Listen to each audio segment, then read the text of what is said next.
Let's bring our focus to the 2nd Congressional District. Robbie Wills, Joyce Elliott in the Democratic runoff. That one has taken a huge turn of events in the last week. What do you make of the exchange? Robbie Wills has gone on the offensive with Joyce Elliott on God, guns, and abortion.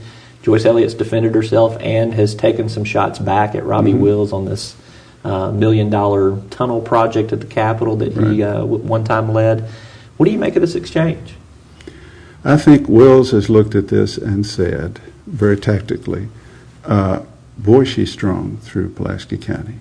I mean, there are areas of Pulaski County where I can get some votes, but look at what she did in the first runoff. Look what she did in her state Senate race.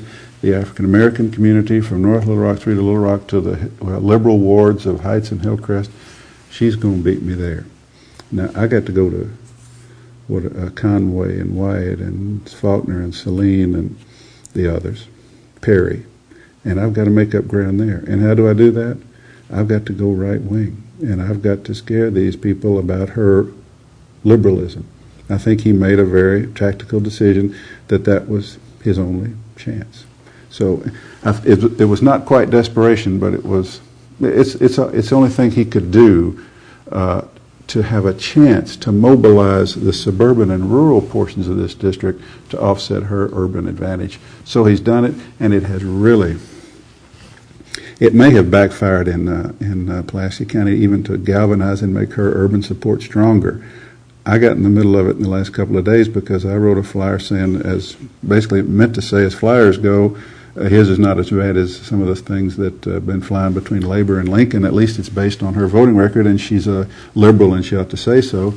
And I have, well, let me just say I stepped in it on that. I have heard from a lot of people there is great zeal, great passion about the Joyce Elliott candidacy. It reminds me a lot of this bubbling zeal and passion that took Snyder past Mark Stodler in this very district. So that's what's happening there. I think it's a tactical decision on his part, and we'll just have to see. I suspect if the race goes according to form, she wins Pulaski, he wins majorities in the other districts, I think.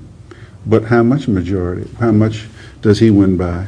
How much does she win by? Yeah, and how does all that come down to the bottom line in terms of vote totals for the in other words, district-wide? We don't know. We don't know. This is our theme tonight. We don't know. Does this set Tim Griffin, the Republican in this race, up perfectly in the fall in that the dirty work's already been done? All he has to do now is say, her own Democratic opponent said these things about her. I'm just telling you. If she's the nominee. Yes.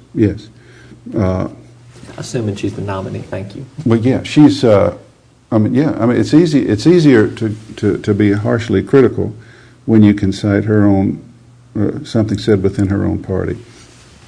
And Wills called her extreme, that's the message. Now the Republicans will take Karl Rove's tactics, and they'll make Robbie Wills' flyer look like sandbox child's play by the time this thing's over. So she may as well get ready. But yeah, this all sets it up.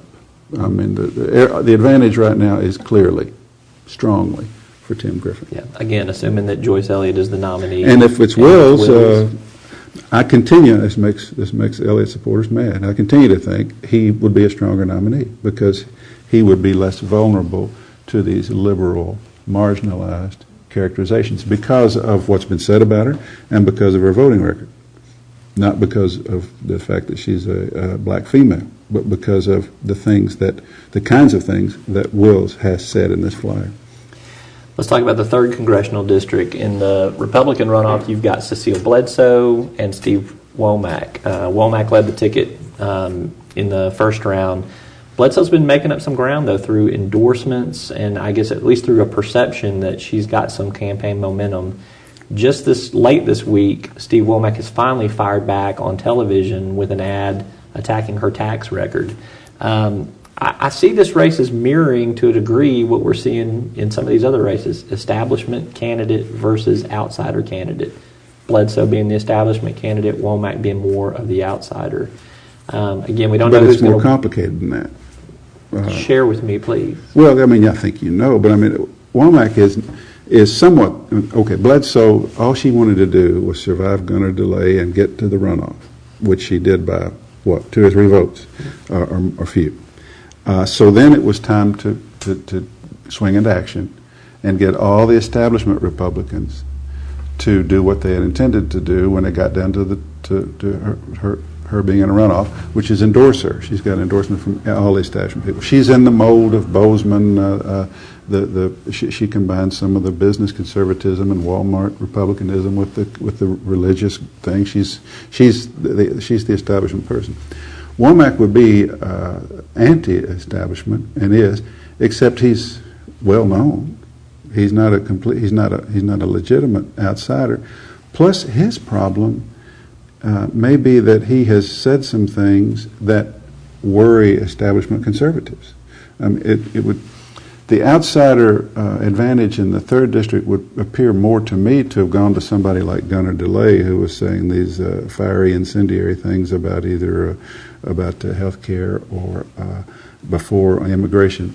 So Womack is a curious combination of part outsider, part establishment, and I think that and also positions on issues that not always are doctrinaire conservative. So, well, he led the ticket by many points. What you may remember the margin. It was like 31% to 13% is where she was. That would seem to say, well, he's just hold on and take it.